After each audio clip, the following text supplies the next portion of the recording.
अरुणाचल के नामसाई के प्राचीन जंगलों के भीतर, जहां धुंध विशाल पेड़ों के बीच तैरती थी और नदियां जड़ों के नीचे गीत गाती थीं, वहां हाथियों का एक झुंड रहता था, जिसकी नेता थी एक बूढ़ी हथिनी नांगफा। नांगफा वो बातें याद रखती थी जो अब किसी और को याद नहीं थी। उसे याद था जब जंगल पहाड़ों से भी आगे तक फैला हुआ था, जब हवा में धुएं नहीं, बारिश की खुशबू होती थी, जब धरती मशीनों से नहीं, हजारों दौड़ते हिरणों से कांपती थी। हर साल झुंड एक पवित्र रास्ते से गुजरता था, एक छुपी हुई नदी तक पहुंचने के लिए। हाथी उसे कहते थे यादों की नदी, क्योंकि पीढ़ियों से वही उन्हें जिंदा रखती आई थी। झुंड का सबसे छोटा बच्चा साइलिंग नांगफा की कहानियां सुनना बहुत पसंद करता था। एक दिन उसने पूछा, क्या ये जंगल कभी खत्म हो जाएगा? नांगफा हल्का सा मुस्कुराई। जंगल डर से भी पुराना है, वो हर उस चीज की रक्षा करता है जो उसकी रक्षा करती है। लेकिन उस गर्मी कुछ बदल गया। पक्षियों ने गाना बंद कर दिया।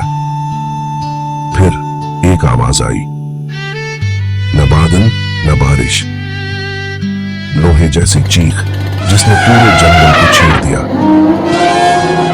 विशाल मशीनें पेड़ों को ऐसे काट रही थी जैसे वो सिर्फ सूखी घास हो। बंदर अपने बच्चों को लेकर भाग रहे थे। सांप जमीन के भीतर छिप गए, यहां तक कि बाघ भी अपने इलाके छोड़कर चले गए। दिन बीतते गए और जंगल छोटा होता गया। हाथी उसी पुराने रास्ते पर चलते रहे, लेकिन नदी तक जाने वाला रास्ता अब गायब था।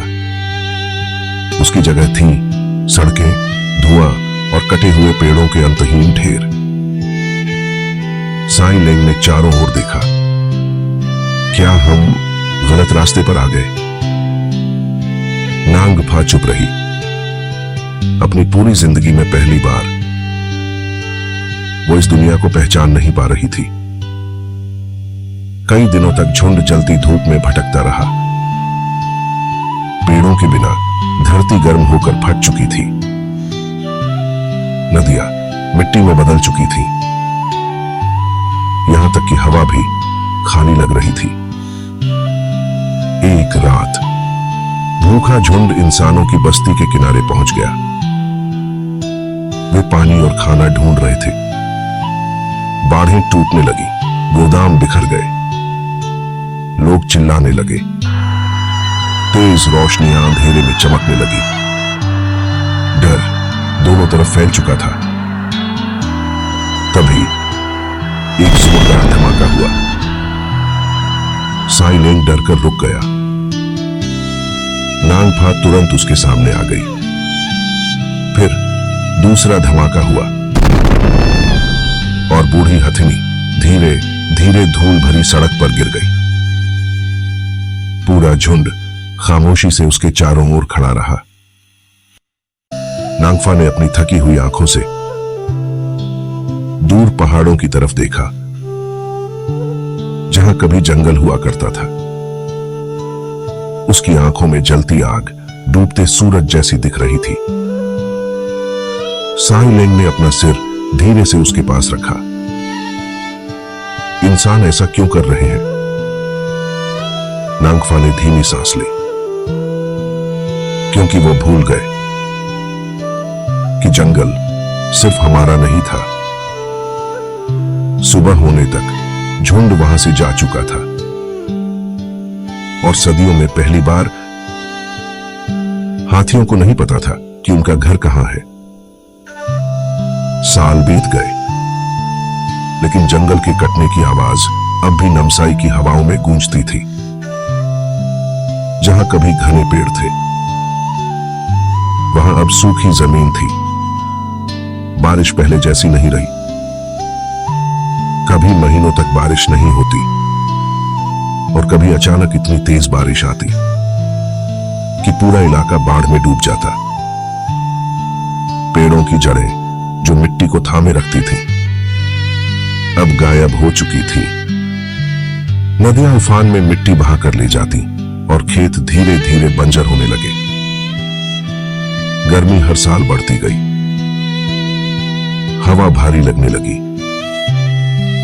मानो जंगल की सांसें रुक चुकी हो। रातें भी बदल गई थी। पहले झींगुरों की आवाजें आती थीं, अब सिर्फ मशीनों की गूंज सुनाई देती थी। हॉर्नबिल पक्षी जो कभी आसमान भर देते थे, अब शायद ही दिखाई देते। हाथी भोजन की तलाश में गांवों में आने लगे। कई बार इंसान डर गए, कई बार हाथी, और इस डर ने दोनों के बीच संघर्ष पैदा कर दिया। एक समय ऐसा आया जब बच्चों ने असली जंगल देखा ही नहीं था। उन्होंने हाथियों की कहानियां तो सुनी थी, लेकिन खुले मैदानों में उन्होंने सिर्फ कटे हुए ठूंठ देखे। आज भी नमसाई के कुछ लोग कहते हैं कि शांत रातों में सड़क किनारे हाथियों की परछाइयां दिखाई देती हैं, जैसे वो अब भी उस जंगल को खोज रहे हो जो अब इस दुनिया में नहीं बचा। लोग उसे कहानी मानते हैं, लेकिन पुराने बुजुर्ग सच जानते हैं। हाथी इंसानों को डराने नहीं लौटे थे, वे पेड़ों का शोक मना रहे थे। एक बूढ़ा व्यक्ति अक्सर कहा करता था, जब आखिरी पेड़ गिरता है तो सिर्फ जंगल नहीं मरता, इंसान अपनी जड़ें भी खो देता है। और शायद नांगफा सही थी। जंगल सिर्फ जानवरों का घर नहीं था, वो नदियों की सांस थी, बारिश की आत्मा थी, धरती की ठंडक थी, और शायद इंसानों की आखिरी उम्मीद भी।